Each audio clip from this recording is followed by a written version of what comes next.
Hola amigos, ¿cómo están? Les saluda Leslie Yatas Ramírez en una edición extraordinaria del programa Entérate con Leslie. Sean ustedes bienvenidos a esta edición. Soy Leslie Yatas Ramírez en la dirección y conducción de Entérate con Leslie. Hoy vamos a tratar con Hernán Cuba Chávez, un experto en solución de conflictos y además analista político, lo que ha sido realmente el informe bomba de la Contraloría General de la República y además del informe que emite tanto el control institucional del Ministerio de Justicia y Derechos Humanos respecto a la designación irregular del actual Procurador General de la República, Daniel Soria Luján. Recordar que Daniel Soria Luján fue designado a propuesta de la entonces ministra de Justicia, Ana Teresa Revilla, no en el gobierno de Martín Vizcarra. La resolución suprema lo firman los dos. El informe de control institucional del Ministerio de Justicia y con el control concurrente de la Contraloría General de la República han tenido por conclusión de que esta designación fue irregular y recomienda iniciar las acciones que se estimen correspondientes para la determinación de las responsabilidades a que hubiere lugar. Para conversar sobre este tema y de la coyuntura nacional, vamos a tener a Hernán Cuba Chávez, experto en solución de conflictos y analista política, que haciendo un breve intermedio, regresamos con él. De acuerdo. Bien, amigos, regresamos al bloque de actualidad y estamos con el doctor Hernán Cuba Chávez, enlazados vía Zoom en directo para conversar con él lo que ha sido el informe bomba, ¿no?, del control concurrente de la Contraloría y de la Oficina de Control Institucional del Ministerio de Justicia y Derechos Humanos, que han dado por conclusión que la designación de Daniel Soria Luján, Procurador General de la República, ha sido irregular por no cumplir los requisitos de las normas, por no tener la experiencia profesional en la defensa jurídica del Estado, ni más ni menos. Con este preámbulo le damos la más cordial bienvenida al doctor Hernán Cuba Chávez. Bienvenido, doctor, una vez más a la plataforma de Entérate con Leslie. ¿Cómo estás, Leslie? Muchas gracias por esta gentil invitación. Un saludo a tus televidentes y radioescuchas. Doctor Hernán, es un hecho muy grave lo que acaba de publicar la Contraloría General de la República al determinar la condición del actual Procurador General Daniel Soria Luján. ¿Qué opinión le merece para ir entrando a lo específico? Sí, bueno, el informe de Contraloría es claro, ¿no? Tiene dos partes. Una que nos dice que el perfil o la experiencia profesional del señor Soria no cumple con lo que establece la ley para el desempeño del cargo. Y en segundo lugar, que el procedimiento seguido para su designación tampoco ha sido regular, tampoco se tiene el informe técnico legal sustentatorio que justifique su contratación. Entonces, tenemos en ese informe que se desprenden problemas o vicios de fondo y de forma respecto del nombramiento del señor Soria. Entre paréntesis, el pedido de esta investigación nace a pedido del ministro Aníbal Torres. Entonces, hay que lamentar también que se esté empleando las características o la idoneidad del señor Soria, o se esté descalificando la idoneidad del señor Soria, justo en momentos en los cuales él también estaba denunciando que el Ministerio Público adopte medidas en contra del señor Castillo. Entonces, y eso me consta a mí cuando desempeñé el cargo de secretario general en el Ministerio de Justicia con la doctora Muñoz como ministra de Justicia, la idoneidad o la capacidad profesional del señor Soria a nosotros nos revistía, a mí personalmente me revistía varias dudas. Y que esas dudas se mezclen también con justificaciones o mecanismos o artilugios para tratar de proteger a Castillo, ambas cosas me parecen sumamente irregulares, ¿no? Ambas cosas son igualmente reprochables. Sí, es muy interesante lo que acaba de acotar porque siempre las acciones, decisiones y los hechos que ocurren en la política nacional tienen que ser vistas desde el contexto en que se da. Y el contexto usted lo acaba de describir. No, se da justo cuando el procurador está iniciando investigaciones, pero por otro lado también nos llama la atención que esto se coloquen a personas que no tienen esa experiencia. Él ha trabajado en la Defensoría del Pueblo, allí han analizado la hoja de vida del Procurador General y la experiencia que él tiene no tiene la acreditación en defensa jurídica del Estado. La pregunta que yo le hago es, ¿cómo una persona que no tiene experiencia profesional en la defensa jurídica del Estado puede ser procurador general? Si la Sí, norma pues dice que tiene que cumplir ese requisito, ¿cómo yo acredito, doctor Hernán Cuba Chávez, cómo yo acredito tener esa experiencia en la defensa jurídica del Estado para poder ocupar un cargo como el que ahora ocupa el señor Soria Luján? bueno, las personas que lo nombraron, el señor Martín Vizcarra y la señora Ana Revilla, presidente de la República, o mejor dicho, vicepresidente de la República, encargado del despacho presidencial, y la señora ministra de Justicia, de entonces, son responsables por haber designado a una persona que no cumplía con el perfil. Eso dice el informe de Contraloría y tendrán que tomarse las medidas. ¿Cómo acredito experiencia? Resoluciones supremas, ministeriales, que le designan a uno como apoderado o representante ante un fuero internacional o en un proceso judicial, un contrato de trabajo por el cual a mi persona o a mi estudio nos contratan para patrocinar al Estado peruano, por ejemplo, ante un tribunal internacional, un contrato de servicios, una orden de servicios, una copia del escrito de apersonamiento, una escritura pública donde conste el poder y designación o representación ante un órgano jurisdiccional. En fin, o sea, hay instrumentos legales, que hay instrumentos públicos y privados que acreditan esta experiencia profesional de litigio o de representación judicial. Pero vemos que en el legajo personal del señor Soria, pues esa documentación no existe, ¿no? No, le digo porque la mayor experiencia profesional se ve que está en la Defensoría del Pueblo, ¿no? Luego ha ocupado otros cargos en otras instancias, ha sido materia de revisión del informe, ¿no? Entonces, incluso en el informe de la Contraloría hacen una contrastación. La labor que se realiza en la Defensoría del Pueblo nada tiene que ver con defensa jurídica del Estado. Entonces, ¿cómo es que entonces una persona que no tiene experiencia en ese rubro puede asumir la defensa de los intereses del Estado, a sabiendas que el Estado es denunciado o demandado reiteradas veces o cuando también no ejerce acciones para poder, digamos, captar los beneficios que le correspondan, los derechos y obligaciones que como tal tiene? Pero en realidad esto llama la atención por un lado, y dos, el informe también sostiene que se tiene que determinar acciones, ¿no? En búsqueda de responsabilidades. Aquí, en el tema de responsabilidades, son dos personas, ¿no?, que avalaron el nombramiento de este señor.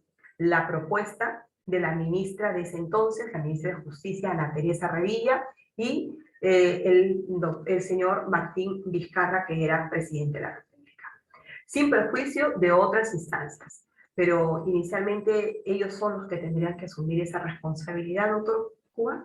Sí, a partir del informe de Contraloría debieran iniciarse las acciones administrativas y penales en contra de las personas responsables. El informe de Contraloría señala al secretario técnico de la Procuraduría, a la Oficina de Asesoría Jurídica del Ministerio de Justicia, a la ministra de Justicia y al ex presidente o al entonces presidente de la República. Respecto de ellos, tendrán que adoptarse las acciones administrativas y penales a que hubiera lugar. Y también respecto del señor Soria.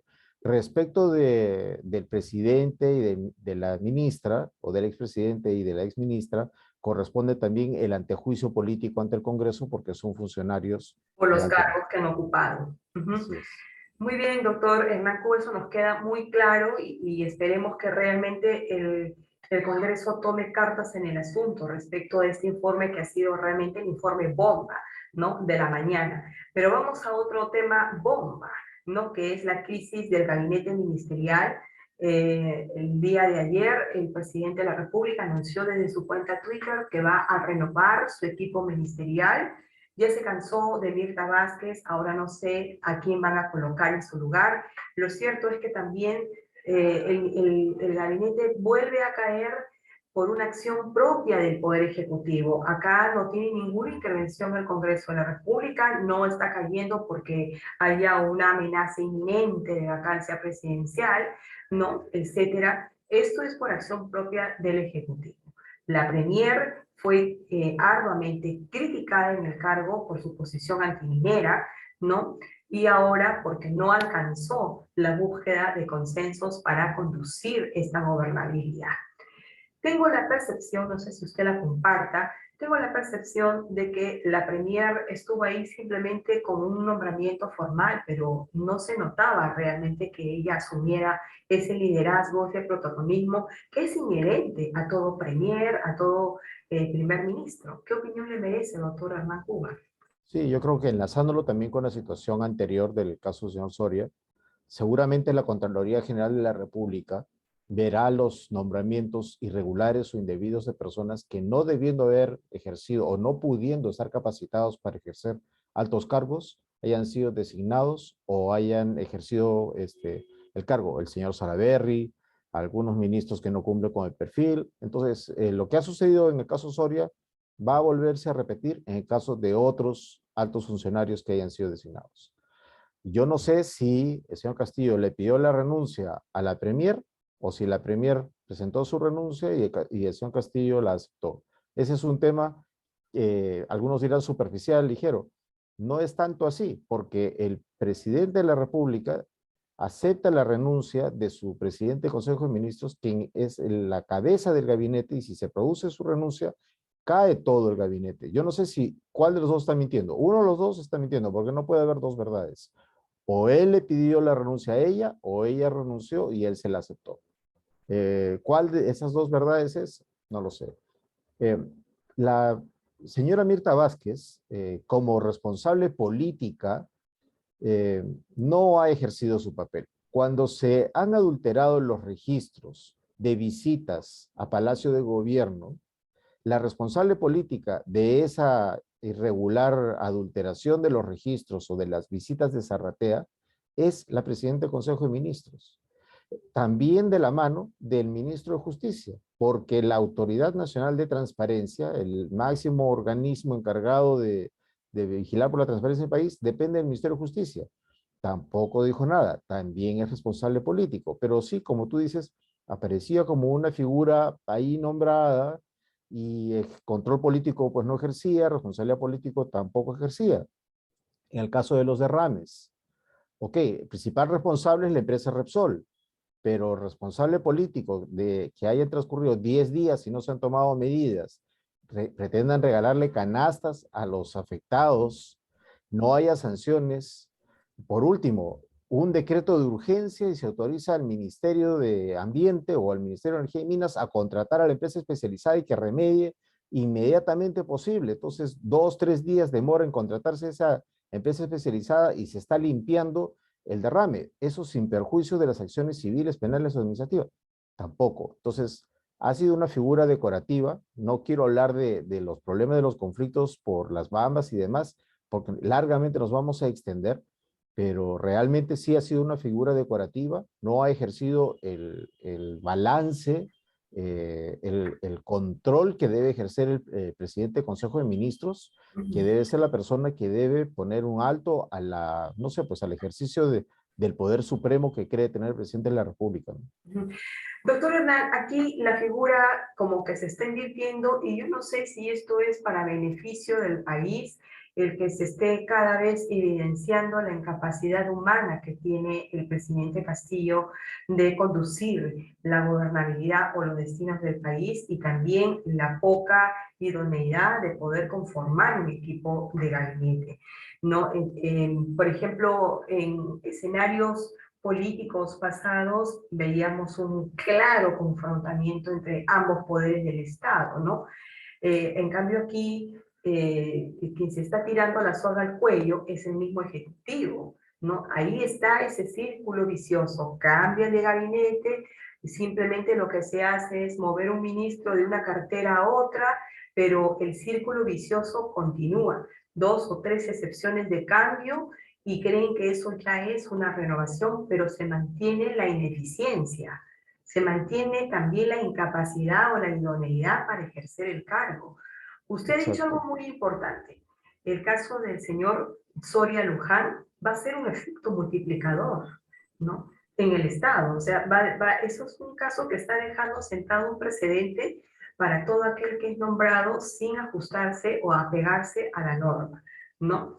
Del Ministerio de Justicia, no sé si se ha hecho el harakiri, ¿no? Pero ha sentado el mismo precedente que lo puede hacer ahora con otros ministerios, ¿no? Y otras personas. El Ministerio Público también debería ya tomar producto del informe e iniciar las acciones. Es que parece que ha habido una naturalización. Bueno, pues se designa una persona que no es idónea, bueno, no importa. Ese es un grave problema que afecta al país y como no se tiene, esas personas no tienen la capacidad para conducir los destinos del país, no tienen idea qué es lo que tienen que hacer y por lo tanto caen en este trompo de caos, de desgobierno. Eh, 3 ministros de educación en 6 meses, 4 ministros del interior en 6 meses, ¿no? 3 gabinetes, 3 consejos de ministros en 6 meses. Eso es desgobierno. En otra entrevista me preguntabas, ¿eso es gobernabilidad? No, eso no es gobernabilidad, eso es desgobierno. Entonces, si el señor Castillo no tiene la capacidad de reunir a personas que cuente con las credenciales académicas, profesionales y laborales necesarias para tomar las grandes decisiones del país, si no tiene esa capacidad, está demostrando que está incapacitado para el cargo y más bien debería dejar el cargo, ¿no? O ser declarado vacante por incapacidad. Pero ese es un tema que lamentablemente parece ningunearse, parece que no importa a quién se designa. Antes esperábamos que la designación de un primer ministro, de una primera ministra, se me viene a la memoria, no sé, pues Luis Alberto Sánchez, Beatriz Merino, Jorge del Castillo, se me viene a la memoria nombres de grandes líderes políticos que concertaban, que tendían puentes, que defendían posiciones políticas, que tenían amplia trayectoria profesional, y en cambio ahora escuchamos a practicantes, escuchamos a personas que son, no sé, pues coordinadores de sensores para asumir altos cargos, gente que no tiene experiencia A profesional, ¿no? concesión de parte, relevo de prueba, no se dice. El presidente Castillo declaró ante el periodista Fernando del Rincón para la CNN en español que él no estaba preparado para ser presidente, ¿no? Yo me Él imagino si plazo, nosotros pudiéramos subir a un avión y nos enteramos que el piloto o la piloto es una practicante, ¿no? Entonces, a ver si subimos al avión, pero si estamos en un país y hay un practicante que está aprendiendo, realmente lo que pasa es que hay una doble moral. Para ciertos casos, para ciertos nombres, se exige probidad, idoneidad, claridad, experiencia, y en otros casos, pues, no importa. Y si cometen errores, que no son errores, cometen delitos, tampoco importa. Y no se procesa y no se investiga. Entonces, realmente ese desgobierno, ese desorden, ese estado de desorden, porque no es un estado de derecho, se ve reflejado en crisis ministerial tras crisis ministerial. Y nuevamente, van 3 gabinetes, habrá que esperar a quién se designa, en 30 días tendrá que ir al Congreso y a ver si recibe el voto de confianza. con el señor Pedro Castillo, entonces, tenemos no un Estado de Derecho, sino un Estado de desorden, ¿no? Para un Así poco es, sumillar su análisis final. Cuando así uno es. conduce un avión, el piloto sabe que pasa por turbulencias. Y si no se sabe pasar turbulencias, es que no se está preparado para ser piloto, ¿no? Así es. Igualito es en el caso de un presidente de la República. Si con este tercer gabinete, con este nuevo gabinete, no van bien las cosas y se vuelve a renovar, yo creo que el señor presidente tiene que dar un paso al costado y no esperar a que el Congreso lo baje. tiene que tener un mínimo de dignidad, si es que acaso la tiene, para que renuncie. Pero con los destinos del país uno no puede jugar, menos en un contexto en el que necesitamos salir de esta enorme crisis que ha dejado y nos está dejando la pandemia. Su Así comentario es. final, doctor Hernán Cuba, para cerrar la entrevista. Bueno, salvo el caso de la primer ministro, todos los otros ministros podrían volver a juramentar. Tendremos que esperar quién asume el cargo de presidente del Consejo de Ministros. Y yo concuerdo plenamente contigo. Si nuevamente vamos a estar en una crisis ministerial, si nuevamente vamos a estar en estos problemas de desgobierno, nombran a una persona y resulta que tiene un prontuario en lugar de un currículum, entonces hay que preguntar seriamente, ¿dónde está la capacidad del gobierno de elegir a las personas más adecuadas? Y si no existe esa capacidad, pues tiene que dar un paso a costado Como o el tiene que ser término del vacado. presidente Castillo es usar el pueblo, ¿no? Y no, yo estoy Bueno, segura que no sabe siquiera lo que significa el pueblo, ¿no? Entonces, el pueblo tiene que pedirle su renuncia para que se vaya, o en todo caso, el Congreso le tiene que abrir las puertas para que se vaya. yo Pero creo que el aquí señor una Castillo reflexión de Leslie, parte, perdón, yo creo que el presidente mismo ha cavado su propia tumba, ¿no? Él solito Leslie, se tiró. yo creo que el señor Castillo, al referirse a pueblo, cree que son los partidarios de su partido. No, el pueblo somos todos los peruanos y todas las peruanas. El presidente de la República es presidente de todos los peruanos y de todas las peruanas, no solamente de los adherentes de su partido. Y ese es el grave error. Es un gobierno sectario que busca implementar una propuesta anacrónica que ha demostrado su total fracaso en todo el mundo donde se ha aplicado. Por Ujú. eso es que viene de crisis en crisis. Si no se da cuenta de eso, si no se desecha esa propuesta, si no designa personas adecuadas en cargo, vamos a seguir viviendo este desgobierno. La pregunta es, ¿hasta cuándo vamos a seguir aguantando este Ujú. desgobierno? Muchísimas gracias, doctor Hernán Cuba Chávez, Gracias, por esta gracias entrevista Leslie. tan interesante, por el brillante análisis que nos ha compartido en esta plataforma. Muy buenas tardes. Muchas gracias, hasta cualquier otra oportunidad.